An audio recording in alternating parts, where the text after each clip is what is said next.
Good morning. It's July 24th. It's Thursday. This is the Automotive State of the Union. I'm Paul J. Daly. It's Kyle Mountsier. Come on. Today we're talking that old stop-start button. Tesla in the rough again. And a little follow-up on a Southwest Airlines story we've been tracking for the last several months. Been tracking it. We've been tracking it. And we're going to fly it. And we're going to feel it. We're going to do all the things. I don't know. Yeah, I don't know. I was A-list for a while, but I quit that.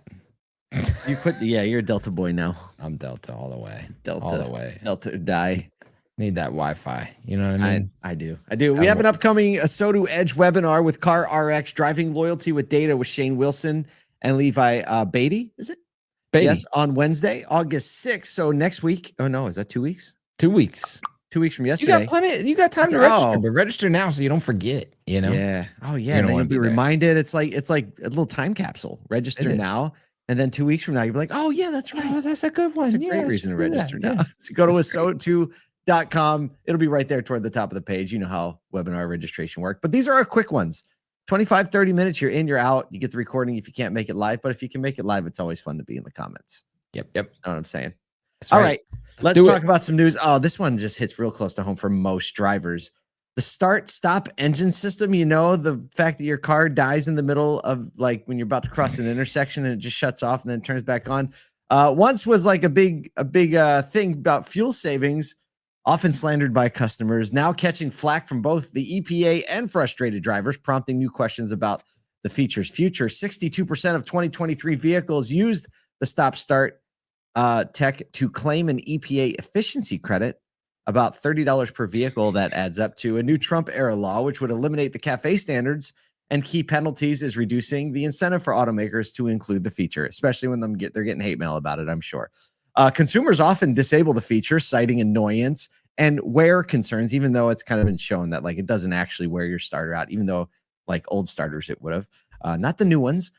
But people are buying aftermarket disablers from, like, Amazon with, like, wiring harnesses. They hate it so much they're willing to pay money to make it stop. It's jarring. Let's just be honest. It's jarring. Okay, so here's a quote from Chris Harto, senior policy analyst at Consumer Reports. He said, if there is no CAFE program that can be enforced and there's not a greenhouse gas standard that requires improvement, that would remove the incentive for automakers to put this in the tech. Lee Zeldin, the head of the EPA, recently tweeted, start-stop technology where your car dies at every red light, so companies get a climate participation trophy. EPA approved it, and everyone hates it, so we're fixing it. And he dropped the mic right after that, too, all at the same time, just like walked off the stage, just full-on arm extended mic drop. Have you driven a car like this? Have you driven like I think most cars have it. I think the last like 4 cars I've owned, like my Kia had it. I had a Durango, was the first car I ever had that had it. GM vehicle has it. Like, yeah, all the cars have it. I'll tell you what, though, so annoying. The Navigator we had it. I'll tell you what, it really does depend. They're not all the same. Right. I will say. True. The Durango was the roughest one we had because I'm like, is this thing shifting? Right. The Navigator wasn't bad. Like, it didn't annoy it. But, you know, the thing is, some of the cars you're able to turn it off. Right. Like, turn it off.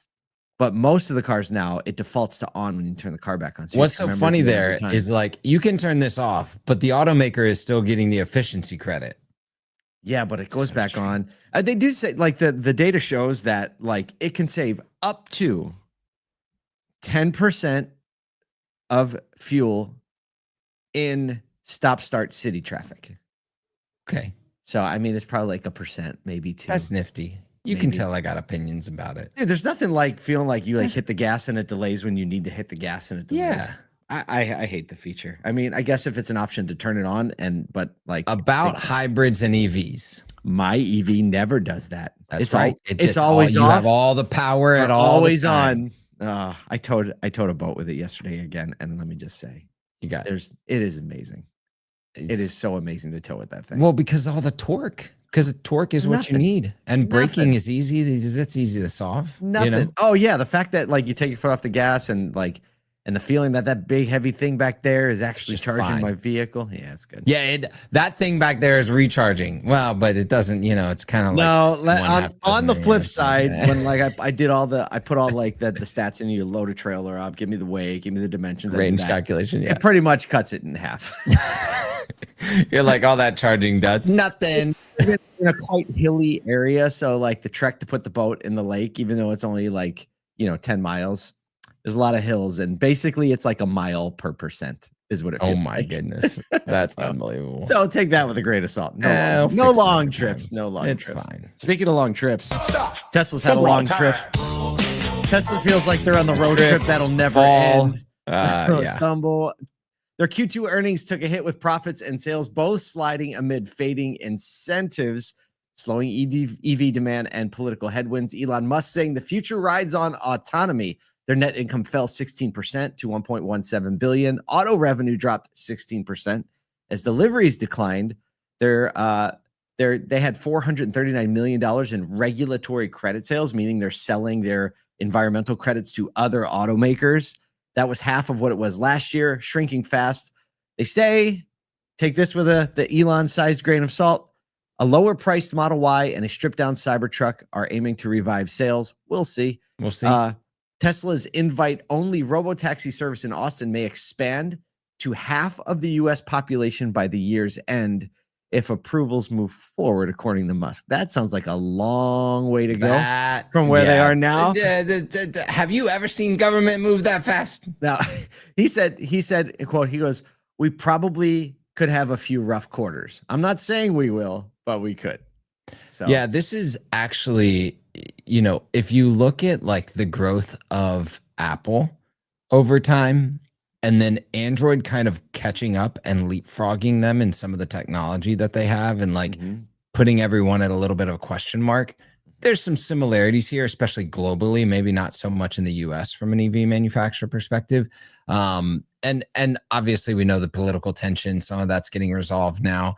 I think the overpromise under deliver is starting to weigh on some investors, but I think that Elon's just he's just so much in pursuit of these crazy ideas that when they do happen, they'll be kind of earth shattering. And, the thing about the difference between like a Waymo mapping a city and Tesla mapping a city is they've been collecting data on these cities for 12 plus years now. Great point. So like, the ability for them to map and understand a city and the travel patterns of that city is like, it's instant. So the minute they get access to these cities, it's not going to be like, oh, we need to go in and map this thing with our technology teams. They're going to be like, pull up data set for Nashville. That is insane when you think about the level of data, the amount of data they're collecting on a daily basis versus a data like company, they're not a car company. They are just ingesting hour after hour after hour of video, real life, real world, squirrely pedestrian data. Yeah, it's not just the roads, it's the patterns. It's like, how does this move during this time of day, and where do people cross in front of things? Like they can analyze all of that. That's got to be wild. What a wild data set. Yeah. Speaking of wild, stop. Segue time. Big changes about to be here next week. Southwest Airlines is finally putting the stamp on saying goodbye to open seating for the first time in its history. They launched assigned seats in a tiered boarding system starting in January for a couple flights, right? I think it was like California to Baltimore or something like that. Assigned seat ticket sales begin July 29th with full out rollouts early next year. 8 new boarding groups replace A, B, and C lines, prioritizing loyalty and fare class. So they basically doing the eight boarding groups. 8 boarding groups. I mean, that's what like United has. Groups. United has 8 boarding groups. Premium seat options. Right. They really do. Extra leg room are coming, but prices are still under wraps. About 25% of the fleet is already reconfigured with the new seat layout. That's pretty impressive. Southwest Stephanie Schaefer-Modi said, "We're optimizing for efficiency while taking care of our most loyal customers." All right, we'll see what happens because, our head of our production team, the owner of the company that we work with to produce our docuseries, calls Southwest the public transportation of the skies, because that's what it feels like until now, right? Like you go on and you sit next to like the least weird person, right? Which is like city bus rules. It right? is. Who's the least weird? How can I You're scoping it all out. hedge myself from a potentially weird experience? That's going away. I think this is just a story of a company who has to reinvent itself and knows it. So they're taking a drastic measure. I guess this just shows the evolution of a company over time, but it's not like how old is Southwest?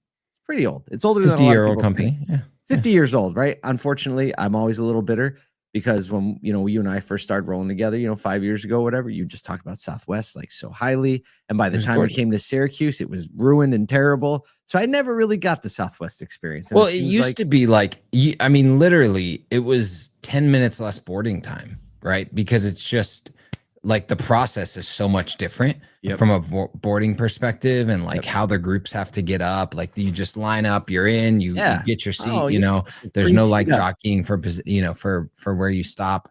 It's just so much smoother. And I think they've just, the biggest problem in my perspective is their pricing is at or higher than the other airlines where you get to pick your seat. And that's the biggest problem that they've run into. And so it's not a discount airline themselves. Exactly. Yeah. All right. Well, we'll see what happens. A lot of travelers out there. A lot of travelers in our audience, that's for sure.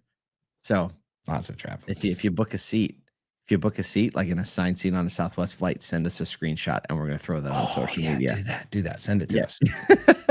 Stop. Oh, well, it's full stop. Full stop. I think we need some outro music. Look, we hope you have an amazing day out there serving people, selling some stuff, because that combo right there goes together really, really well. We believe in it. We believe in you. We'll see you tomorrow.